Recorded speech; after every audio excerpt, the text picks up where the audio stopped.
Hola DJs de todos los géneros, ¿cómo han estado? Feliz 2022.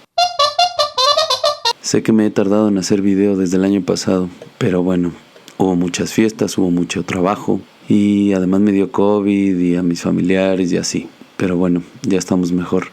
Les prometo que este año me enfocaré durísimo en hacer más videos para ustedes. Así que disfruten el de esta noche. Hoy haremos un video que me pidieron hace meses y se trata de aprender a usar los samplers en Virtual DJ. Son una verdadera chulada, tanto para producción como para mezcla, pero sí tienen su chiste. Vamos directo a este tema porque Virtual DJ tiene muchas variantes y opciones. De hecho, podrías hacer tu propia música y la gente no lo sabe. Es una gran herramienta de creación y de respaldo si sabes aprovecharlo. Comencemos. Vamos a abrir Virtual y nos vamos a dar cuenta. Normalmente abre así. Yo lo tengo en Automix casi siempre.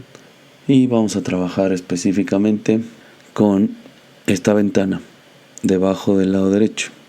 Esta ventana es muy útil y tiene muchas herramientas, ¿ok?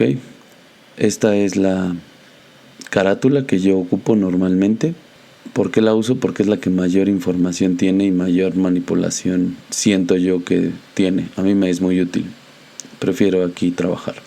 Dentro de esta ventana existe la lista contigua, los remixes, el sampler, Automix, karaoke y existe una opción para agregar atajos, o sea que puedes agregar atajos de tu playlist, de cualquiera de los playlists que tengas aquí seleccionados. Si yo quisiera hacer un atajo de Daft Punk, por ejemplo, de una selección que tengo aquí de Daft Punk, basta con seleccionar el playlist y oprimir el botón de atajo, ¿ok? Y aquí va a aparecer el atajo de Daft Punk y ahí está toda la lista. Es un atajo a un playlist que ocupes mucho y se borra con botón derecho igual. Vamos directo a samplers. Tenemos esta barra de menús que va a tener todas las variantes de todos los samplers que trae disponible Virtual.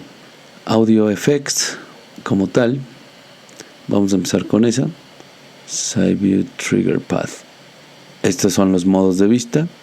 Yo prefiero en lista porque caben más. Aquí veo el desarrollo del volumen.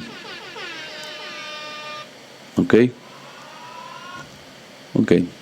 Voy a checar que mi audio esté bien configurado para que salga por las bocinas. Ahí está.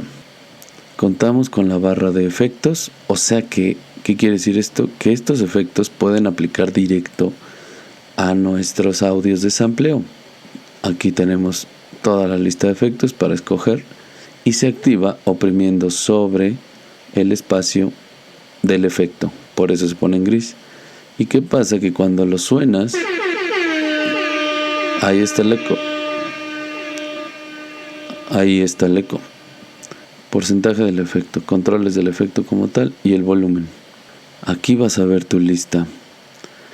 Y además puedes cargar los que tú quieras. Ese audio, por ejemplo, lo cargué yo de uno que escogí para una explosión. Aquí hay otra. Aplausos. Voy a quitar el efecto. La explosión. Hadouken. Finish him. Un balazo.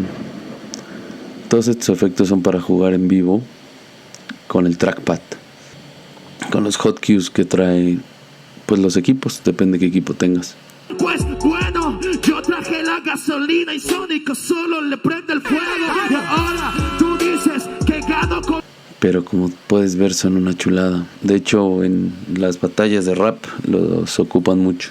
El rapper pobre, la única forma de que tenga rap es en su nombre. ¡Tiempo! Y cada quien configura los que quiere. Siguiente banco de sampleo, Bandar Loops. Estos son ritmos. Son una chulada, como te puedes dar cuenta. Unos más africanos que otros, unos más latinos. Ese ya suena como con batería pop. Y son combinables además. Ese ya tiene un beat más fuerte. Y todos van en un promedio de velocidad 125 bits por minuto.